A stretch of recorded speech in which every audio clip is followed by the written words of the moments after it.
dia, pessoal. Tudo bem com vocês? Bom, hoje eu vou falar um pouquinho sobre correlação verbal, tá? Então, chamamos de correlação verbal a partir do momento que há coerência entre frases ou sequência de frases dentro de uma oração. Isso ocorre, pessoal, através da combinação, né, da articulação entre tempos e modos verbais, tá? Por que deve ter essa articulação, né, essa combinação entre os verbos? Porque se você não fizer isso, a sua frase ela não será clara, ela não será objetiva, e quem lê não vai conseguir entender, tá? Então, para que nós possamos trabalhar essa correlação verbal, nós vamos trabalhar aí com tempos verbais, tá? E modos verbais, tá? Então, de primeiro momento, eu vou falar um pouquinho do modo subjuntivo, tá? Que é uma atividade que vocês conhecerão, né, sobre esse assunto mais para frente na apostila, mas que hoje eu vou tratá-lo de uma forma bem sucinta, bem leve, para que vocês possam entender, tá? Então, é isso. Correlação verbal, né?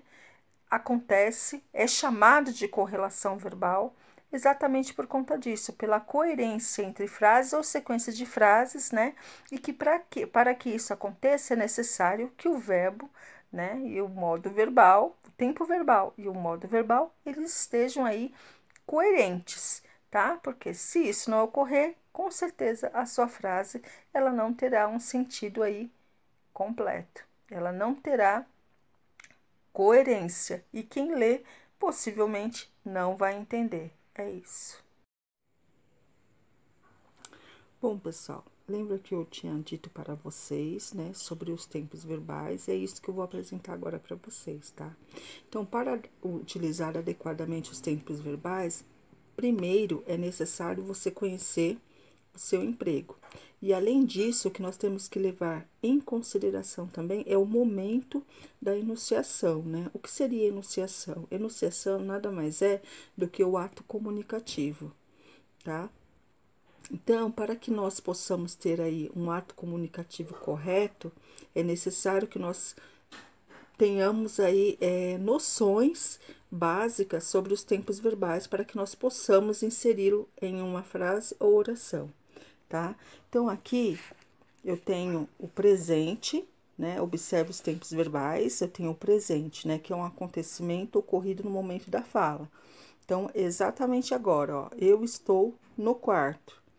Eu estou explicando a matéria para o 6º ano, tá? Então, o presente é um acontecimento ocorrido no momento da fala, é agora, aconteceu agora. Já o pretérito imperfeito, pretérito perfeito, perdão, é um acontecimento ocorrido antes do momento da fala. Então, algo que aconteceu e depois você contou, certo? É basicamente isso. Então, por exemplo, sábado eu comi feijoada, ou seja, né? Primeiro eu fiz a minha refeição para depois eu comunicar a alguém, né, o que eu tinha feito. Por isso que se diz acontecimento antes do momento da fala. Então, primeiro eu fui até o restaurante, eu comi a feijoada e depois eu comuniquei, né, a minha ação para alguém. Então, primeiro eu fiz a ação, depois eu contei essa ação para alguém. Aí depois aqui nós temos o pretérito imperfeito, que é um acontecimento habituais, né, no passado, ou seja, ações que você sempre realizava no passado. Então, eu coloquei assim, eu tomava café 3 vezes por semana. Então, são atos que eu realmente fazia, né, todos os dias, tá? Então, todos os dias, né, acontecimentos habituais no passado. Então, no passado, eu tomava café 3 vezes por semana, por exemplo, na padaria, digamos assim, tá? Então, relembrando, presente, acontecimento ocorrido no momento da fala, é o agora. Pretérito imperfeito, um acontecimento ocorrido antes da fala, ou seja, primeiro eu fiz ação, depois eu contei essa ação para alguém. Pretérito imperfeito são acontecimentos habituais, ou seja, que você fazia no passado. Então, eu tomava café todos os dias, eu tomava chá todos os dias, eu ia ao cinema 3 vezes por semana, enfim, é isso.